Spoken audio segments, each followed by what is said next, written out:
আজকে থার্ড সেমিস্টারের sociology chapter wise আমি কিছু শর্ট কোয়েশ্চেন তোমাদের সাথে শেয়ার করব। বাছাই করা অল্প কিছু কিছু শর্ট কোয়েশ্চেন আছে, তো ফার্স্টেই তোমরা একটুখানি সিলেবাসটা দেখে নাও। সোশিওলজি দেখো, ফার্স্ট চ্যাপ্টারে রয়েছে সমাজতত্ত্বের উত্থান, সেকেন্ড চ্যাপ্টার তোমাদের রয়েছে কার্ল মার্কস, থার্ড চ্যাপ্টার রয়েছে ইমাইল দুর্খেইম, এবং ফোর্থ এবং লাস্ট চ্যাপ্টার যেটা তোমাদের সেটা হচ্ছে ম্যাক্স ওয়েবার। ফার্স্টেই তাহলে তোমাদের দেখো, ফার্স্ট চ্যাপ্টার থেকে মানে সমাজতত্ত্বের উত্থান থেকে তোমাদের ওই মোটামুটি বাছাই করা 15-16টা শর্ট কোয়েশ্চেন তোমাদের রয়েছে, যার মধ্যে কিন্তু প্রিভিয়াস ইয়ারের শর্ট কোয়েশ্চেনও ইনক্লুড আছে। মানে শুধুমাত্র যদি তোমরা এই শর্ট কোয়েশ্চেনগুলোই পড়ো তাহলে তোমাদের প্রিভিয়াস ইয়ারও কমপ্লিট হয়ে যাবে। এছাড়াও ইম্পর্টেন্ট যে শর্ট কোয়েশ্চেন এই চ্যাপ্টার থেকে সেগুলো কিন্তু ওভারঅল তোমাদের কমপ্লিট হয়ে যাবে। এছাড়াও প্রিভিয়াস ইয়ারের শর্ট কোয়েশ্চেনের ভিডিও চ্যানেলে দেওয়া আছে, তোমরা কিন্তু চাইলে সেটাও চেক আউট করে নিতে পারো। আচ্ছা, এবারেই আমি চলে যাচ্ছি ফার্স্ট চ্যাপ্টারের প্রথমেই যে কোয়েশ্চেনটা রয়েছে তাতে দেখো, প্রথমেই রয়েছে সমাজতত্ত্বের সংজ্ঞা দাও। সমাজতত্ত্ব হলো সমাজের সাধারণ বিজ্ঞানভিত্তিক ধর্ম। পরের প্রশ্ন দেখো, জ্ঞানদীপ্তি কাকে বলে? 1389 খ্রিস্টাব্দে ফ্রান্সের সমাজ ব্যবস্থায় ধর্মীয় গোড়ামির অবসান ও বিজ্ঞানভিত্তিক চিন্তাধারার উন্মেষ এই ঘটনাকে জ্ঞানদীপ্তি বলা হয় বা জ্ঞানদীপ্তি বলে পরিচিত। সমাজতত্ত্বের জনক কে? বিখ্যাত ফরাসি দার্শনিক ও সমাজতাত্ত্বিক আগস্ট কোত। সমাজতত্ত্বের চতুর্বিদ উৎস কি কি? রাজনৈতিক দর্শন, ইতিহাসের দর্শন, বিবর্তনের জীববিজ্ঞান সংক্রান্ত মতবাদ, সামাজিক ও রাজনৈতিক সংস্কার আন্দোলন। পরের প্রশ্ন, রিপাবলিক গ্রন্থটি কে রচনা করেছিলেন? প্লেটো, গ্রিক দার্শনিক Plato. The spirit of the law বইটি কে লেখেন? মন্তেস্কু। ফরাসি বিপ্লব কত সালে এবং কোথায় সংঘটিত হয়েছিল? 1789 খ্রিস্টাব্দে ফ্রান্সে। শিল্প বিপ্লব কি?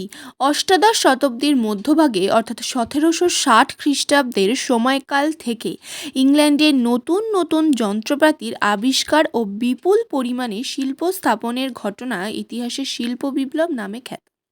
নেক্সট কোয়েশ্চেন, শিল্প বিপ্লব কত সালে এবং কোথায় সংগঠিত হয়েছিল? 1760 খ্রিস্টাব্দে ইংল্যান্ডে সংগঠিত হয়েছিল। শিল্প বিপ্লব কেন ঘটেছিল? ইউরোপে ধনতান্ত্রিক উৎপাদন ব্যবস্থার উদ্ভবের ফলে। শিল্প বিপ্লবের একটি ফল উল্লেখ করো। শিল্পায়ন, নগরায়ন, সমাজতত্ত্বের উদ্ভব সবকিছুই কিন্তু শিল্প বিপ্লবের ফলাফল। ফরাসি বিপ্লবের অন্যতম ফল উল্লেখ করো। যুক্তি ও বিজ্ঞানের প্রাধান্য লাভ এবং সমাজতত্ত্বের উদ্ভব। দৃষ্টবাদ কি?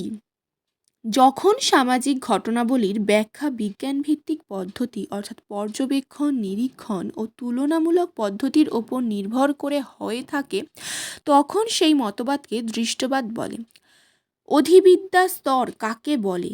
যে পর্যায়ে মানুষ বিশ্বাস করত যে সকল সামাজিক ঘটনার আচ্ছা, এখানে একটু কাটাকুটি হয়েছে, এটা একটু তোমরা অ্যাভয়েড করে যেও।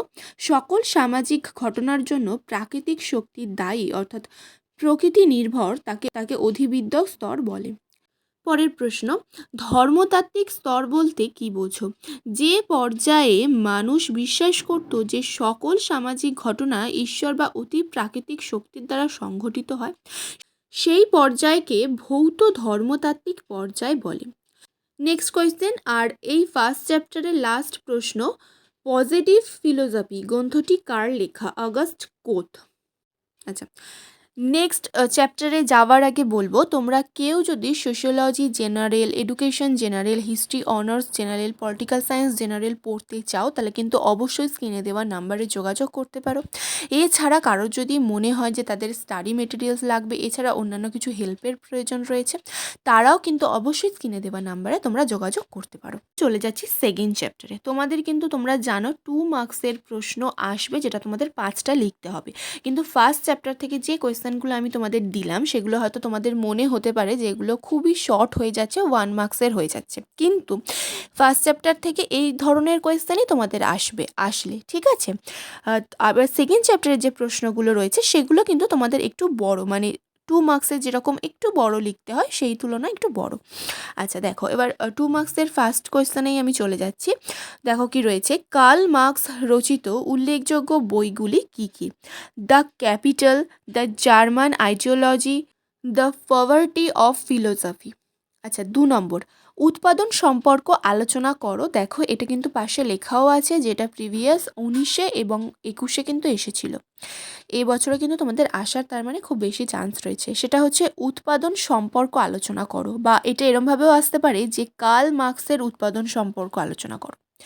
কার্ল মার্কস উৎপাদন সম্পর্ক বলতে সামগ্রিক উৎপাদন ব্যবস্থার সঙ্গে সাধারণ মানুষের পারস্পরিক সম্পর্কের কথা বলেছেন।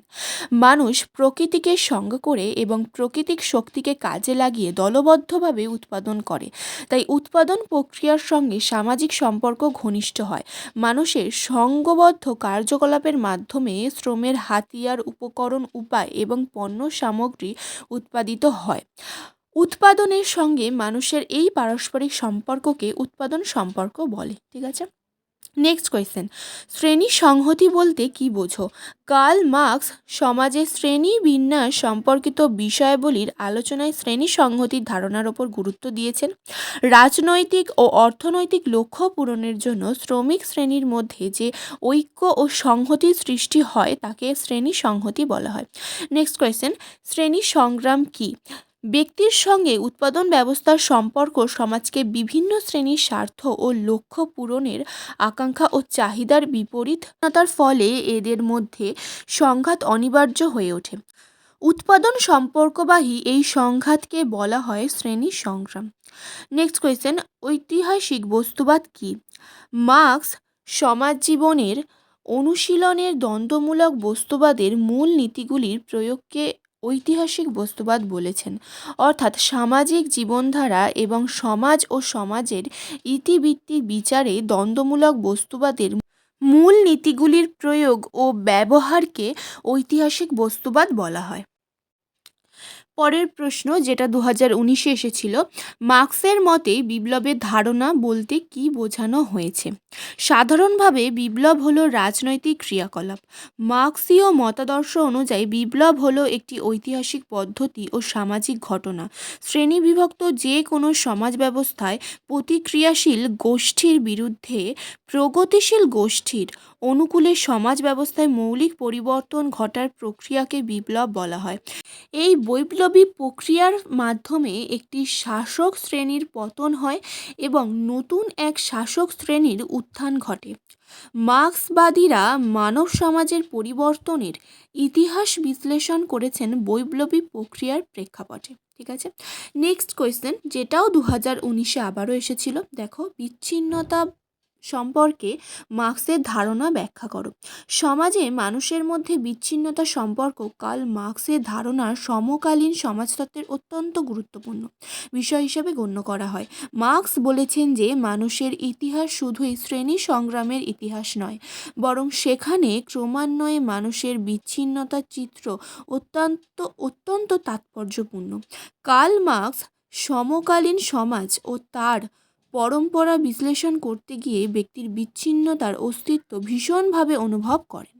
তিনি বলেছেন যে ধনতান্ত্রিক ব্যবস্থায় মানুষের এই বিচ্ছিন্নতা এক স্বাভাবিক বিষয় এবং সমাজ প্রতিষ্ঠানের উপর প্রভাব বিস্তার করে।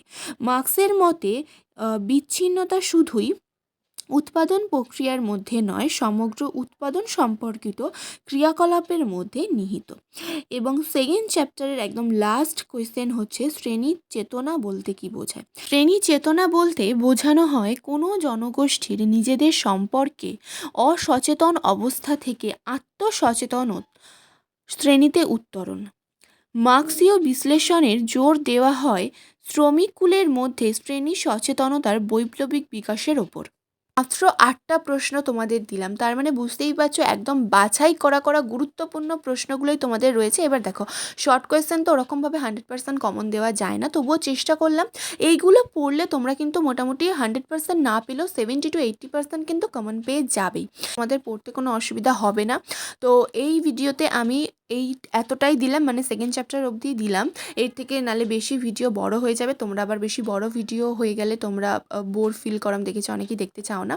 তো এবার আমি পার্ট 2 আসবে, পার্ট 2তে আমি পরের যে আর এক্সট্রা দুটো চ্যাপ্টার যে দুটো রয়েছে ওই দুটো পার্ট 2তে দেবো। ঠিক আছে, যেটা যদি তোমাদের কোথাও একটুও ভালো লেগে থাকে বা হেল্প হয়ে থাকে তাহলে কিন্তু অবশ্যই ভিডিওটা একটি লাইক করো, কমেন্ট করো, শেয়ার করো, এবং এই ধরনের বিভিন্ন নোটস, ইনফরমেশান, সাজেশন পাওয়ার জন্য অবশ্যই কিন্তু চ্যানেলটিকে সাবস্ক্রাইব করে রেখো।